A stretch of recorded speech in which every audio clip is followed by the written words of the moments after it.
আমরা শুরুতে একটা কাজ করেছি, 1 মিনিট নীরবতা পালন করেছি।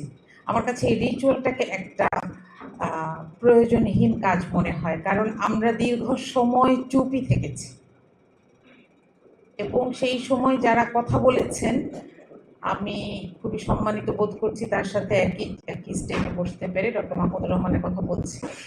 তাকে যখন নিয়ে যাওয়া হলো, ধরে ফেলা হলো, এবং আমার জানা মতে বাংলাদেশে এই যে ফেসিস্ট শব্দটা সম্ভবত তিনিই প্রথম ব্যবহার করেছেন। আমি তার বইয়ে পড়েছি, কুমরাজ্যে প্রত্যাবর্তন, যে বইটা তখন পড়তাম আমাদের বাসায়, সেটা মানে আমার আব্বু এটার পাঠচক্রের মতন করতেন যে কার কয়টা পড়া হয়েছে আমাকে বল। এবং ওই সময় থেকেই কিন্তু আমরা একটা স্বপ্ন দেখছিলাম, আমরা পড়তাম কিন্তু আমরা কখনো কল্পনাও করি নাই যে আমাদের জীবদ্দশায় দেখে যাব। এই যে কথা বলার যেই সংস্কৃতিকে আমরা 24 থেকে ধারণ করতে শুরু করেছি, এটাকে আমরা ধরে রাখবো। আমরা নীরবতা পালন করতে চাই না। নীরবতা ফ্যাসিস্টের ভাষা, আমরা কথা বলবো। আর দ্বিতীয় যে কথাটা বলবো সেটা হচ্ছে, আজকে আমরা এখানে যারা এসেছি বেশিরভাগেরই একটা পরিচয় যে আমাদের একটা স্পেশালাইজড ডিগ্রি আছে, কিন্তু একই সাথে আমাদের জন্য এটা চরম অপমাননাকর যে আমাদের জন্য যারা আইন বানান সেই জায়গাটাতে যাওয়ার জন্য কোনো শিক্ষাগত যোগ্যতা লাগে না।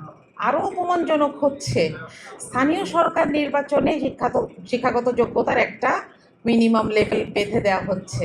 তাহলে সংসদ, আমরা তো প্রশ্ন করি নাই কখনো। সুতরাং এখানে আমরা এমন কিছু মানুষকে পাই যারা হাঁ ভোট দিচ্ছেন চিফ হুইপের হাত দেখে।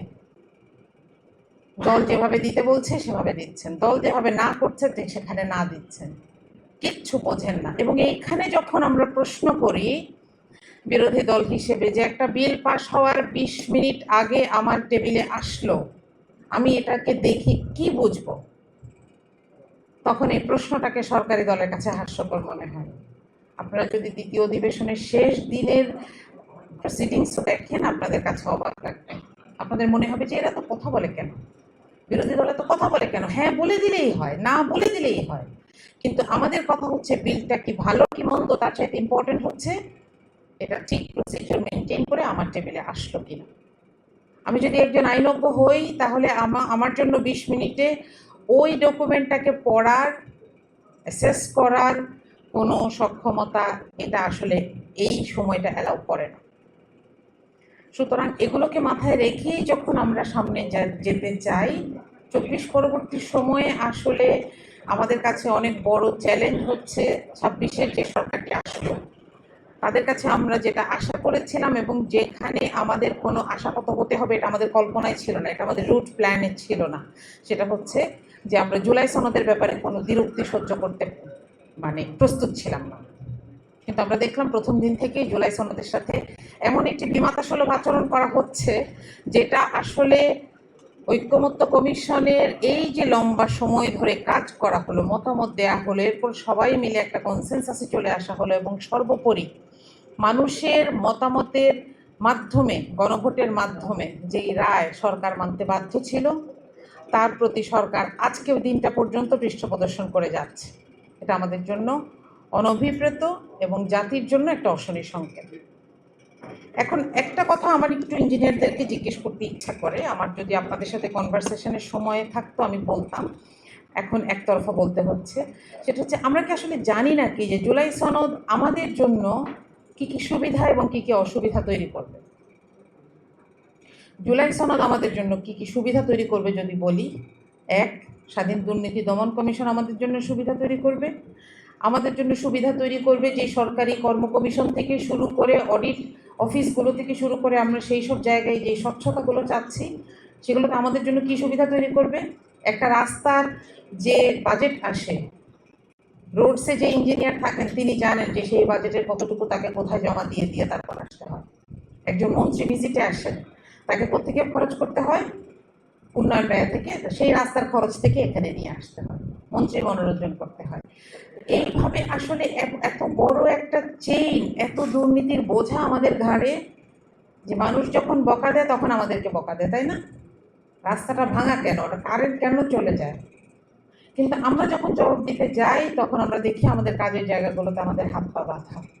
সুতরাং আমাদের আসলে জানা দরকার জুলাই সনদ আমাদেরকে কি কি সুবিধা দেবে এবং আমাদের মধ্যে যে অসৎ মানুষগুলো আছেন তাদেরকে কোন কোন জায়গায় ধরবেন। এবং একটা কথা জেনে রাখবেন, যারা জুলাই সনদের বিরোধিতা করছেন তারা আমাদের চাইতে জুলাই সনদকে বেশি বোঝেন, এজন্যই বিরোধিতা করছেন, এজন্যই আটকে রেখেছেন।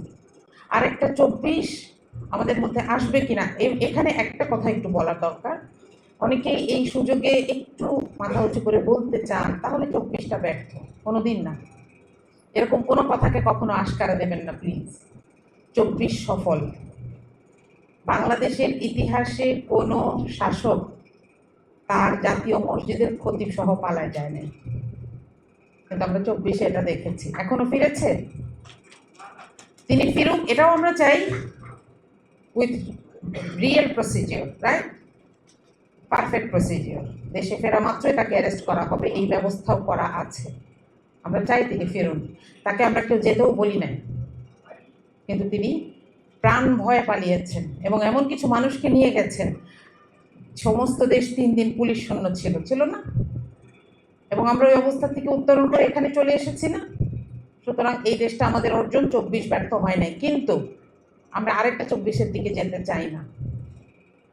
এজন্যই যেতে চাই না যে আমাদের সোনার টুকরা সন্তানদেরকে নিয়ে তাদের জানের উপরে দাঁড়িয়ে আমরা আরেকটা স্বাধীনতার জন্য চেষ্টা করতে চাই না। আমি ডক্টর মাহমুদুর রহমানের একটা কথা দিয়ে আমার খুব ভালো লাগে এবং আমার এটা সবসময় নিজের জন্য একটা ইম্পর্টেন্ট রিমাইন্ডার মনে হয়, এটা দিয়ে শেষ করছি। একদিন একটা প্রেস ক্লাবে একটা প্রোগ্রামে বলেছিলেন যে আমাদের দেশে বারবার বড়রা ভুল করে আর ছোটরা নিজেদের রক্ত দিয়ে সেই বড়দের ভুলগুলোকে শুধরায়। আমরা আর একবার এই ধরনের কোনো পরিণতিতে যেতে চাই না। তো আমি আমার যারা প্রকৌশলী ভাই বোন সহ এখানে ন্যাশনাল সিটিজেন্স পার্টির যারা আছেন সবাইকে বলতে চাই, আমাদের নিজেদের শিক্ষিত হওয়ার পাশাপাশি দেশের মানুষকে শিক্ষিত করতে হবে এতটুকু পরিমাণে যেন সে তার দাবিটা তার জায়গা থেকে বলতে ভয় না পায়।